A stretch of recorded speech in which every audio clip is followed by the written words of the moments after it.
आप जो ये हमारी वीडियो देख रहे हैं, परमेश्वर पिता और हमारे प्रभु यीशु मसीह की ओर से आपको अनुग्रह और शांति मिलती रहे। तो चलिए आज हम मिलकर पढ़ने जा रहे हैं यूहन्ना रचित सुसमाचार अध्याय 4, यीशु और सामरी स्त्री। फिर जब प्रभु को मालूम हुआ कि फरीसियों ने सुना है कि यीशु यूहन्ना से अधिक चेले बनाता और उन्हें बपतिस्मा देता है, यद्यपि यीशु स्वयं नहीं वरन उसके चेले बपतिस्मा देते थे, तब वह यहूदिया को छोड़कर फिर गलील को चला और उसको सामरिया से होकर जाना अवश्य था। इसलिए वह सुखार नामक सामरिया के एक नगर तक आया जो उस भूमि के पास है जिसे याकूब ने अपने पुत्र यूसुफ को दिया था, और याकूब का कुआं भी वहीं था। अतः यीशु मार्ग का थका हुआ उस कुएं पर यूं ही बैठ गया। यह बात 6 घंटे के लगभग हुई। इतने में एक सामरी स्त्री जल भरने को आई। यीशु ने उससे कहा, मुझे पानी पिला, क्योंकि उसके चेले तो नगर में भोजन मोल लेने को गए थे। उस सामरी स्त्री ने उससे कहा, तू यहूदी होकर मुझ सामरी स्त्री से पानी क्यों मांगता है? क्योंकि यहूदी सामरियों के साथ किसी प्रकार का व्यवहार नहीं रखते। यीशु ने उत्तर दिया, यदि तू परमेश्वर के वरदान को जानती और यह भी जानती कि वह कौन है जो तुझसे कहता है मुझे पानी पिला, तो तू उससे मांगती और वह तुझे जीवन का जल देता। स्त्री ने उससे कहा, हे प्रभु, तेरे पास जल भरने को तो कुछ है भी नहीं और कुआं गहरा है, तो फिर वह जीवन का जल तेरे पास कहाँ से आया?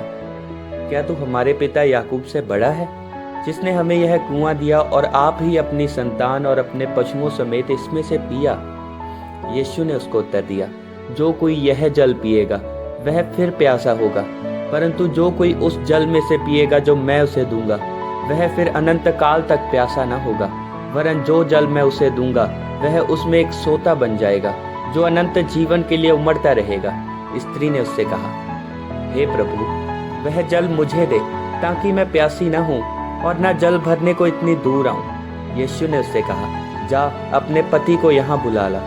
स्त्री ने उत्तर दिया, मैं बिना पति की हूँ। यीशु ने उससे कहा, तू ठीक कहती है, मैं बिना पति की हूँ, क्योंकि तू 5 पति कर चुकी है और जिसके पास तू अब है वह भी तेरा पति नहीं। यह तूने सच ही कहा है। स्त्री ने उससे कहा, हे प्रभु, मुझे लगता है कि तू भविष्यद्वक्ता है। हमारे बाप दादों ने इसी पहाड़ पर आराधना की और तुम कहते हो कि वह जगह जहाँ आराधना करनी चाहिए यरूशलेम में है। यीशु ने उससे कहा, हे नारी, मेरी बात का विश्वास कर कि वह समय आता है कि तुम ना तो इस पहाड़ पर पिता की आराधना करोगे न यरूशलेम में। तुम जिसे नहीं जानते उसकी आराधना करते हो और हम जिसे जानते हैं उसकी आराधना करते हैं, क्योंकि उद्धार यहूदियों में से है। परंतु वह समय आता है, वरन अब भी है, जिसमें सच्चे भक्त पिता की आराधना आत्मा और सच्चाई से करेंगे, क्योंकि पिता अपने लिए ऐसे आराधकों को ढूंढता है।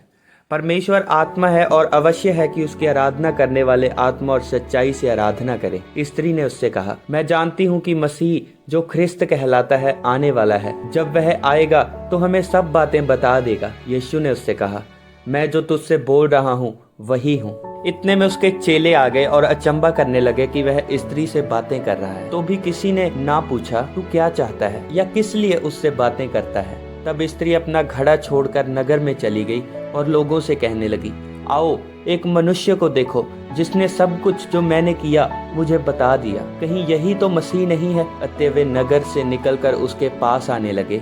इस बीच उसके चेलों ने यीशु से यह विनती की, हे रब्बी, कुछ खा ले। परंतु उसने उनसे कहा, मेरे पास खाने के लिए ऐसा भोजन है जिसे तुम नहीं जानते। तब चेलों ने आपस में कहा, क्या कोई इसके लिए कुछ खाने को लाया है? यीशु ने उनसे कहा, मेरा भोजन यह है कि मैं अपने भेजने वाले की इच्छा के अनुसार चलूं और उसका काम पूरा करूं। क्या तुम नहीं कहते, कटनी होने में अब भी 4 महीने पड़े हैं? देखो, मैं तुमसे कहता हूँ, अपनी आंखें उठाकर खेतों पर दृष्टि डालो कि वे कटनी के लिए पक चुके हैं। काटने वाला मजदूरी पाता है और अनंत जीवन के लिए फल बटोरता है, ताकि बोने वाला और काटने वाला दोनों मिलकर आनंद करें। क्योंकि यहाँ पर यह कहावत ठीक बैठती है, बोने वाला और है और काटने वाला और। मैंने तुम्हें वह खेत काटने के लिए भेजा जिसमें तुमने परिश्रम नहीं किया। दूसरों ने परिश्रम किया और तुम उनके परिश्रम के फल में भागी हुए।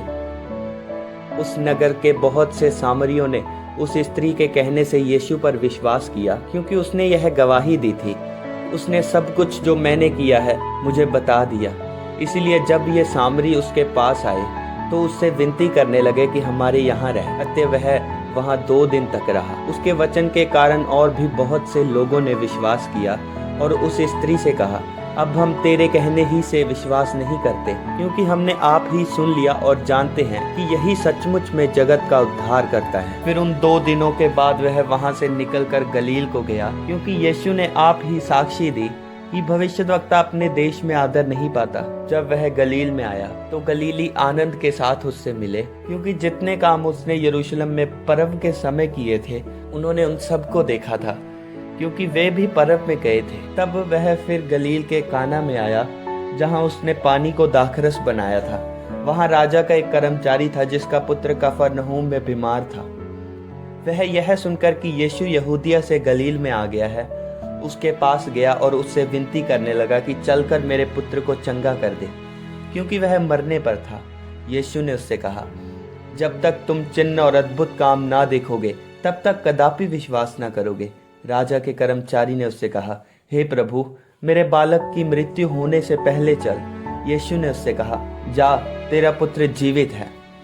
उस मनुष्य ने यीशु की कही हुई बात की प्रतीति की और चला गया। वह मार्ग ही में था कि उसके दास उससे आ मिले और कहने लगे, तेरा लड़का जीवित है। उसने उनसे पूछा, किस घड़ी वह अच्छा होने लगा?